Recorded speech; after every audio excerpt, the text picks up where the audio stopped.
Mwikarĩri gĩtĩ wa kanjũ ya magavana Peter Munya nĩareganĩte na watho ũrĩa wendekithĩtio nĩ seneta wa kaunti ya Kiambu Kimani Wamatangi na ũrĩa ũrendekithia magavana kũheana rekondi ya indo iria makorire na iria maratiga makaunti-inĩ mbere ya gĩthurano kĩnene gĩũkĩte, akiuga mũtaratara ũcio nĩ mũhĩtũke nĩ mahinda. The motion that has been brought by the senator of Kiambu is a waste of time.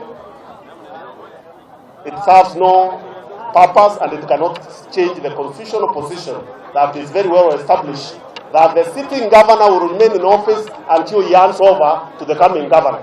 And when he will be handing over, he will be handing over both the assets and the instruments of power. Munya ningĩ nĩathingatĩte bunge ya kĩbũrũri kũhĩtũkia rĩendekithia rĩa bunge ya Senate rĩa kũhe thirikari cia counties nyongerera ya ciringi bilioni 28 nĩguo kũhotithia counties kũruta mawĩra mao.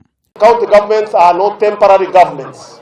So those who are worried that assets will be stolen because they are elections are people who do not understand the law properly.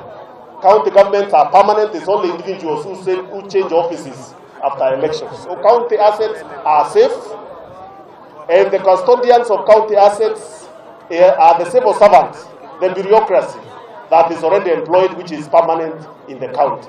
Munya araragio gĩcigo-inĩ kĩa ũmbunge gĩa Tigania East County-inĩ ya Meru, kũrĩa aratũnganĩte na arutani kuma gĩcigo-inĩ kĩa Nyambene.